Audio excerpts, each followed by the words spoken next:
Assalamualaikum warahmatullahi wabarakatuh. Apa kabar? Saya Her Arif dari Forum News Network. Senang sekali bisa kembali menjumpai Anda semua. Hari ini saya akan mengajak Anda untuk membahas surat terbuka dari Thomas Lembong, mantan Menteri Perdagangan yang sekarang ini sedang menjalani penahanan karena sudah ditetapkan sebagai tersangka dalam dugaan korupsi impor gula mentah. Tapi sebelum melanjutkan kontennya, saya akan menyampaikan ucapan terima kasih kepada Anda semua yang sampai sekarang masih terus mendukung channel Hersub No Point dan juga channel-channel Forum News Network lainnya. Ini jaringan News Network kan banyak beberapa channel lainnya ya. Jadi walaupun Anda sering kali mengalami kesulitan untuk mendapatkan konten-konten saya, tapi dengan berbagai macam cara ternyata masih banyak yang terus menonton, bahkan juga mensubscribe-nya gitu ya. Tapi saya sekedar mengingatkan kembali bahwa memang ini channel ini masih di shadow ban begitu disebutnya ya, walaupun YouTube menyatakan tidak dikenal istilah itu, tapi realitasnya seperti itu bahwa kalau Anda membuka channel ini kan akan ada tulisan bahwa ini tidak tersedia di negara ini ya, this channel not available in your country. Jadi cara mengatasi supaya Anda dapat terus update dari konten-konten di Hersubenopain ya, yang pertama Anda harus mensubscribe dulu dan kemudian menekan tombol notifikasi. Dengan cara seperti itu Anda akan selalu mendapat update setiap kali ada konten-konten yang baru sehingga nggak ketinggalan atau kesulitan mencari-cari seperti yang sampai hari ini masih banyak dikeluhkan kepada saya. Di luar itu, kalau Anda merasa bahwa konten-konten di Hersubenopain ini bermanfaat untuk diketahui oleh banyak orang lain, silahkan di-share di terutama WhatsApp group. Karena saya mendapat briefing dari admin bahwa ternyata penonton yang terbesar dari Hersubenopain itu dari mereka yang mendapatkan share di WhatsApp, bukan dari mereka yang sudah menjadi pelanggan atau subscribe. Nah, makanya saya bilang ini mestinya ya kalau mau ingin terus mendapatkan update ya silakan Anda subscribe dan kemudian menyalakan lonceng notifikasi. Oke, kita sekarang bahas soal Tom Lembong yang seperti saya janjikan tadi. Hari ini hari Senin ya, tanggal 11 November 2024 itu Tom Lembong ini akan menjalani sidang pra peradilan di Pengadilan Negeri Jakarta Selatan. Pra peradilan ini adalah semacam gugatan gitu terhadap keabsahan penahanan dari Tom Lembong, penetapan Tom Lembong sebagai tersangka dan penahanannya karena banyak sekali yang mendapat sorotan bahwa ini lebih pada motif politik dan sebenarnya konstruksi hukumnya tidak cukup jelas. Karena itu kemudian digugat di Pengadilan Negeri Jakarta Selatan pada pukul 11 dan pengacara dari Tom Lembong itu dipimpin oleh Ari Yusuf Amir, ini dulu dikenal sebagai Ketua Tim Hukum Timnas Amin ya, Anies Baswedan Muhaimin. Nah, bagaimana kira-kira keputusan hakim ini? Biasanya ya Pengadilan Negeri Jakarta Selatan ini dikenal sangat ramah bagi para pelaku tindak pidana korupsi. Banyak sekali pejabat tinggi negara yang ditetapkan sebagai tersangka korupsi oleh KPK, bahkan itu kemudian ketika menggugat ke Pengadilan Negeri Jakarta Selatan itu dikabulkan sehingga mereka tidak jadi menjalani proses pengadilan, jadi bebas. Beberapa di antara itu malah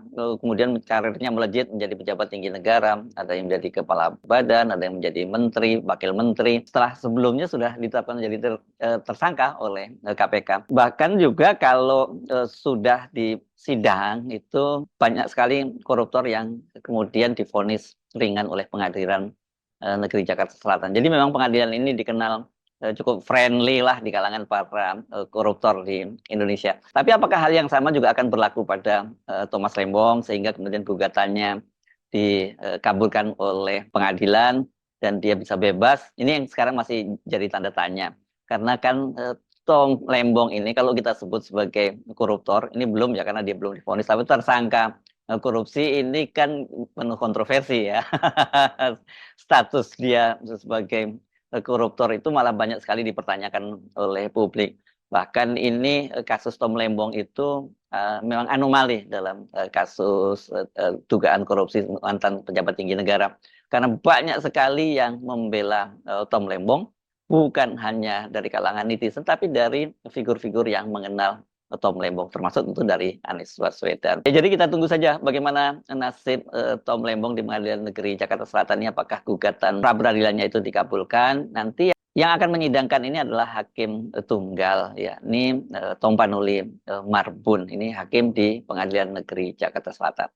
Nah, di luar soal proses pra peradilan yang masih akan kita tunggu bagaimana hasilnya nanti, karena ini kan termasuk peradilan, proses peradilan yang cepat gitu ya. Jadi kita tidak akan terlalu lama menunggu hasilnya, apakah gugatan pra peradilan itu dikabulkan, dengan begitu Thomas Lembong itu bisa kembali menghidup udara bebas, atau ini kemudian prosesnya berlanjut karena dinyatakan bahwa absah ini penahanan Thomas Lembong.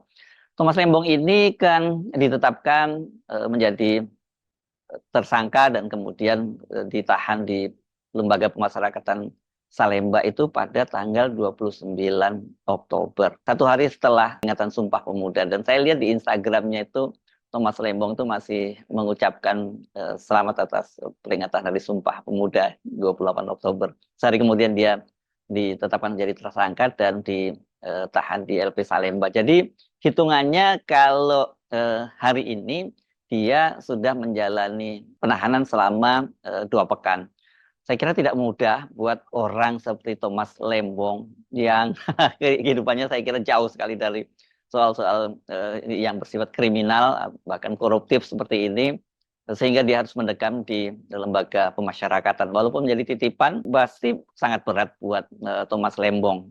Ya, karena figurnya kan digambarkan banyak orang ini sebagai figur yang baik hati, termasuk yang digambarkan oleh mantan Wakil Menteri Luar Negeri Dino Patijalal yang mengaku dia mengenal pribadi Thomas Lembong itu sebagai figur yang baik hati, intelektual, dan dia yakin bahwa integritasnya tinggi, jadi tidak mungkin dia melakukan korupsi. Pada tanggal 9 November kemarin, Thomas Lembong itu membuat surat terbuka. Ini surat pribadi yang ditulis dengan tangan, itu dalam 2 versi, ada dalam bahasa Indonesia dan kemudian juga dalam bahasa Inggris.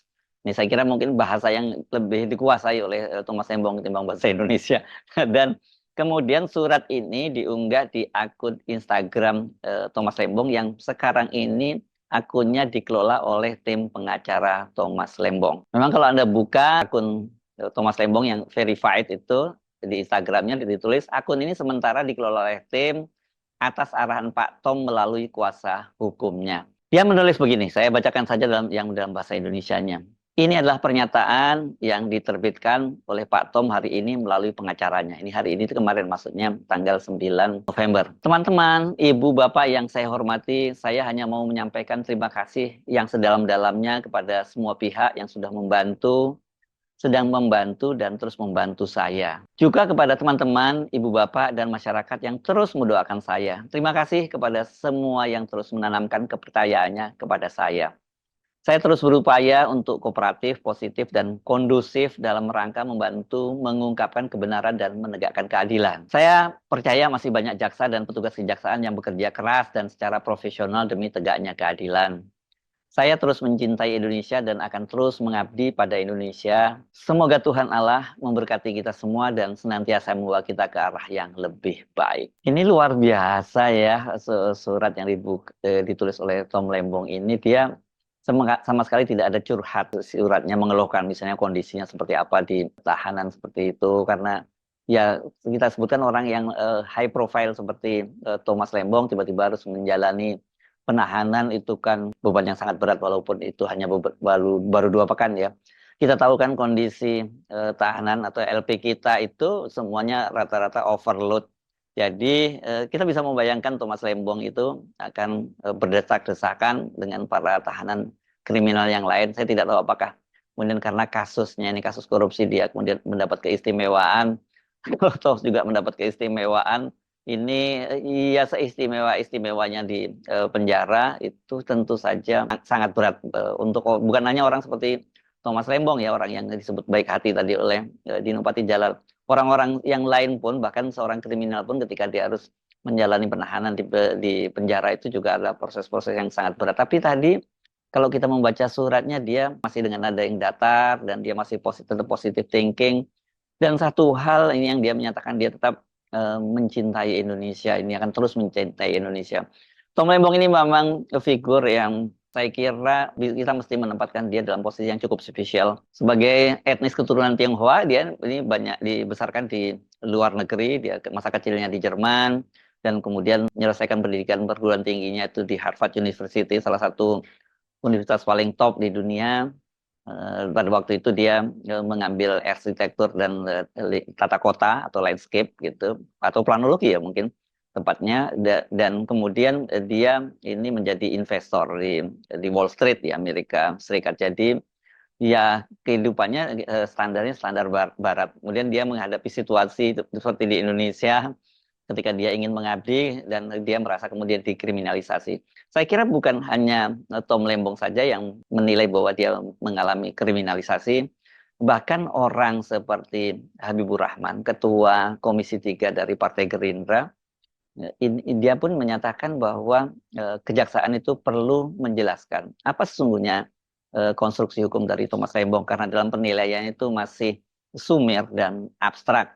Dan karena itu kemudian Habibur Rahman itu menyatakan kekhawatirannya yang disalahkan itu nantinya Pak Prabowo. Ya karena ada bau-bau kriminalisasi dan sekarang ini menjadi presidennya adalah Pak Prabowo, maka yang disalahkan oleh publik yang saya tidak mengikuti duduk soalnya ya pasti Presiden Prabowo. Apalagi kalau dikait-kaitkan dengan posisi dari Thomas Lembong yang dikenal sebagai orang dekat dari Anies Baswedan, dan Anies Baswedan ini pada Pilpres lalu kan menjadi rival dari Pak Prabowo, dan sempat terjadi situasi yang tidak mengenakan lah ketika Anies Baswedan memberikan penilaian terhadap Pak Prabowo bahwa kinerjanya sebagai Menteri Pertahanan itu nilainya 11 dari 100, dan ini sempat membawa Pak Prabowo jadi agak baper juga karena sering disinggung dalam berbagai kesempatan. Tapi kan lewat pidato-pidatonya Pak Prabowo sudah menyatakan dia mesti melupakan adanya persaingan-persaingan di masa lalu dan ingin sekarang bangsa Indonesia ini bersatu untuk membangun Indonesia yang lebih baik. Jadi kemungkinan besar ya, atau kita dapat pastikan bukan Pak Prabowo, bukan kerjaan Pak Prabowo lah kalau ada soal kriminalisasi.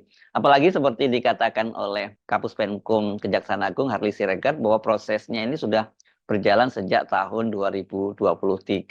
Jadi kalau pada tahun 2023 itu yang menjadi presidennya adalah Pak Jokowi, bukan Prabowo Subianto. Kasus ini seperti saya sebutkan sangat menarik. Baru pertama kali ini saya pikir ada seorang pejabat tinggi negara yang ditangkap oleh kejaksaan karena kasus korupsi, tuduhan kasus korupsi, itu kemudian banyak sekali yang membela, netizen banyak membela, banyak tokoh-tokoh publik yang membela. Kan biasanya kalau ada pejabat publik yang ditangkap karena korupsi itu pasti netizen itu bersyukur gitu. Ya, tapi dalam kasus Thomas Lembong ini berbeda. Thomas Lembong sendiri setelah menjalani penahanan, dia ketika diperiksa oleh Kejaksaan Agung kembali kepada media juga dia menyatakan bahwa dia masih bingung sebenarnya apa salah dia sehingga dia menjadi tersangka dalam kasus dugaan tidak pidana korupsi pengadaan impor gula mentah ya. Karena dari kasus ketika dia masih menjadi Menteri Perdagangan pada tahun 2015 sampai 2016 lah ini, kemudian dia jadi tersangka. Padahal kalau berdasarkan data-data yang ada itu yang Menteri Perdagangan yang mengimpor gula mentah itu bukan hanya Thomas Lembong, tapi semua menteri pada eranya kepresidenannya Pak Jokowi selama 2 periode, ada total 6 orang menteri itu termasuk Thomas Lembong, semuanya mengimpor gula mentah itu. Dan jumlahnya itu Thomas Lembong itu paling kecil. Agak aneh karena kemudian ada tudingan bahwa Thomas Lembong itu dijadikan tersangka karena katanya dia tidak berkoordinasi dengan kementerian lain, dan dia mengizinkan impor itu pertama ketika Indonesia sedang surplus gula, dan yang kedua itu kemudian merugikan negara karena harusnya yang mengimpor itu adalah BUMN, tapi yang mengimpor adalah perusahaan swasta. Jadi keuntungan sebesar 400 miliar potensinya itu harusnya diterima oleh BUMN dan itu menjadi keuntungan negara, kemudian diterima oleh swasta. Jadi potensi loss yang disebutkan sebagai kerugian itu.